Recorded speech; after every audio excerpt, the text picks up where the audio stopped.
Marijuana is the most commonly used, federally illegal drug in the United States. And here in New York, the first stores to sell legal, recreational marijuana recently opened up in December. For many people, legalization goes beyond simply how to just purchase marijuana. It also carries hopes for social justice. But in New York and across the country, the growing pains of a new industry post-prohibition could hold some of those goals back. 21 states plus the District of Columbia have legalized recreational marijuana in some form. But what that means is not as simple as it seems. But before we jump into how states are regulating recreational marijuana, let's talk about why this is happening now. In 2012, successful ballot initiatives in Colorado and Washington captured two things. One, growing public approval for legalization of a drug that was seen as less harmful than legal supplements, such as nicotine or alcohol. And two, the disapproval of the scars left on communities by a nationwide prohibition, especially the disproportionate impact it had on Black and brown communities. But as states were moved to legalize marijuana for both medicinal and recreational uses, how they did so was unique to each state.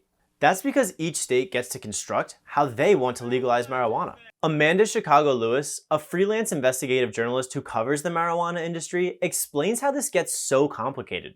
There's a vast gray market of lightly regulated businesses that are, de facto selling recreational cannabis because anyone can get a doctor's recommendation and it's very easy to buy. So what we have is this very strange state by state patchwork system that is not approved by the federal government. In New York, the state legislature passed a bill to legalize the sale of recreational marijuana nearly 2 years ago. Allison Martin is the co-founder of Cannabis Wire, who covers the marijuana industry in New York and nationwide. Lawmakers passed a legalization bill in 2021, and toward the tail end of 2022, New York's first legal licensed shop opened. Shalene Title is a former commissioner on the Massachusetts Cannabis Control Board and the founder and director of the Parabola Center, a drug policy think tank. She says on a national level, New York has completely reframed the approach to legalizing marijuana. It has started from scratch in the way that it's looking at licensing, in the way that it's setting up the market structure. And much of this is based on evidence because many other states have tried to take a social justice or social equity focused approach, but haven't seen results. To open a legal recreational dispensary in New York, you need a conditional adult use retail dispensary, or CARD, license. That licensing program stipulates the first legal adult use retail dispensaries will be operated by those most impacted by the enforcement of the prohibition of cannabis, or nonprofit organizations whose services include support for the formerly incarcerated. People of all different races used and sold marijuana at similar rates, yet everywhere we saw Black, Indigenous, and Latinx people being targeted with arrest and incarceration. Experts believe that this latest push to legalize recreational marijuana will also help prioritize social equity in a way it hasn't before. The first states to legalize cannabis, Colorado and Washington, did not really take equity of the marketplace into account. And so we saw after that, the next kind of generation of states change their approach. The first licensed dispensary for recreational marijuana in New York is right behind me. It's run by Housing Works, a nonprofit that provides housing and healthcare to those living with HIV and AIDS. Since it opened, a few more have followed. But in New York City, it still seems that the unlicensed stores are outpacing the licensed dispensaries. Right now, I think officials have calculated conservatively that there are 1,400 unlicensed shops in the 5 boroughs. I think that number is probably quite a bit higher. Those unlicensed shops grew rapidly across New York City after legalization. The COVID-19 pandemic really provided an opportunity for unregulated and unlicensed sales because there were, vacant storefronts everywhere in New York City. Now, before we go any further, these unlicensed shops conveniently provide a product consumers want, but they can also present an array of issues. For example, those shops don't follow New York State packaging laws, and some of their products contain images that are widely familiar to kids.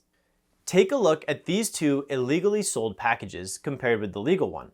The illegal packages feature bright colors, cartoon characters, they mimic popular candy, and contain no specific testing or dosage information, all illegal under New York State law.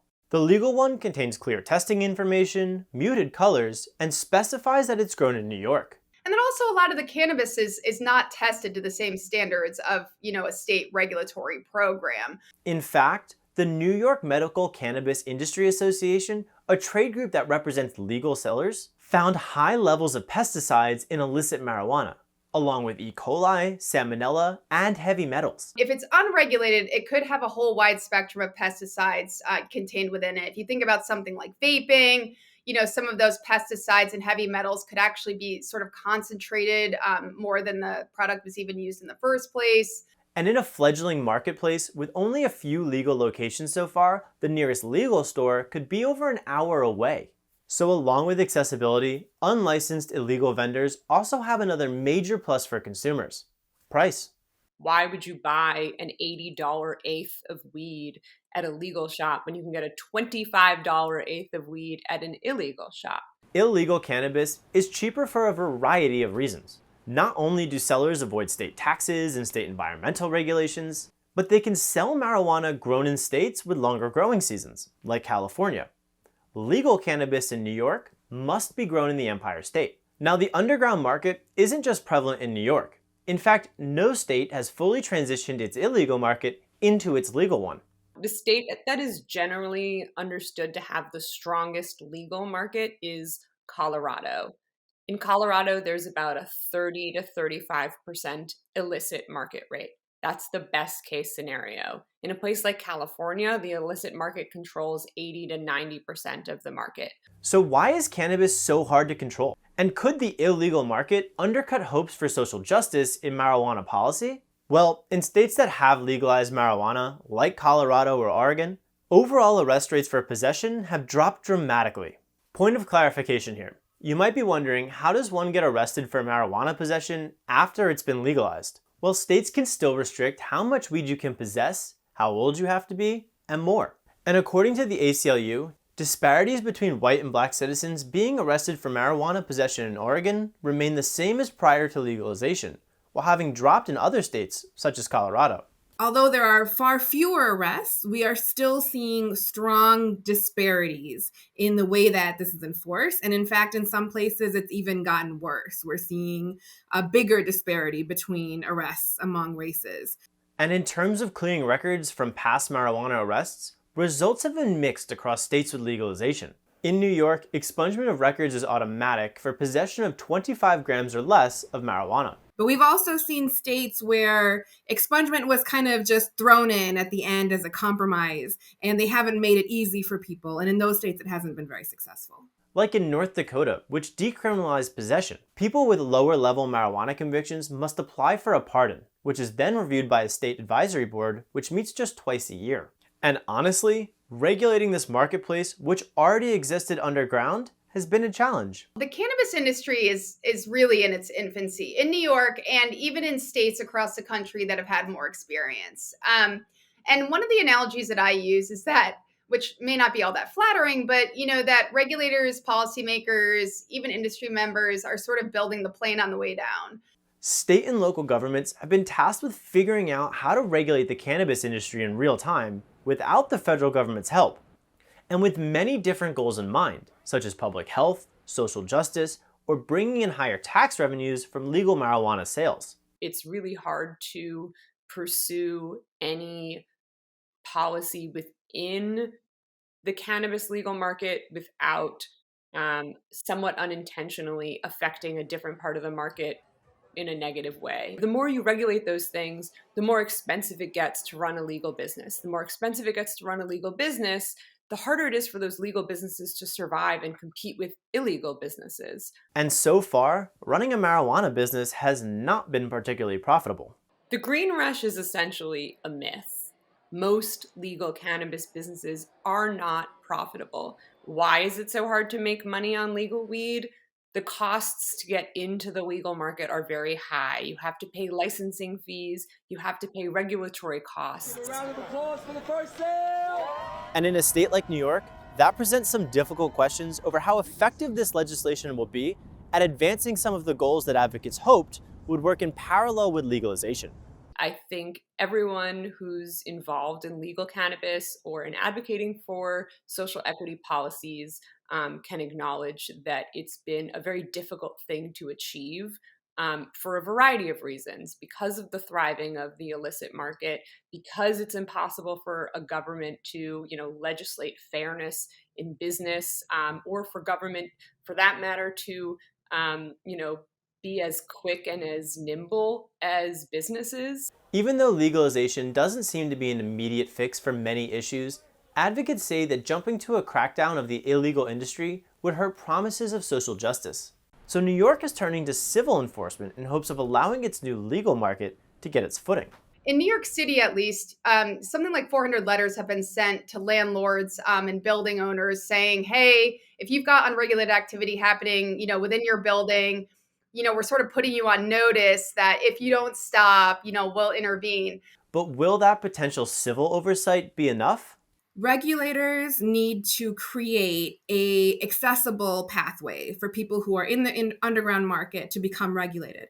And that is a complex and challenging task, because think about this. If you've never had a legal business at all, and now you're going to have a business in possibly the most regulated market there is, that's certainly going to be a process. That means that the post-prohibition marijuana industry needs time to work through its growing pains. So for example, in Massachusetts, the first year it was estimated that 90% of consumers were still in the underground market. The next year was 75%. At this point, 5 years in, prices have dropped significantly. My guess is that probably 50% or more of sales are actually taking place in the regulated market.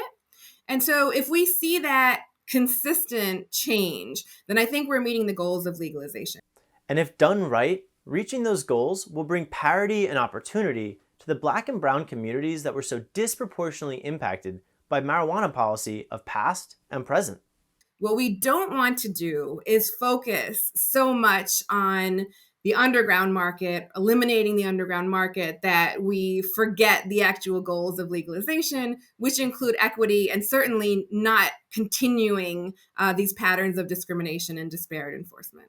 For the PBS NewsHour, I'm Tim McPhillips.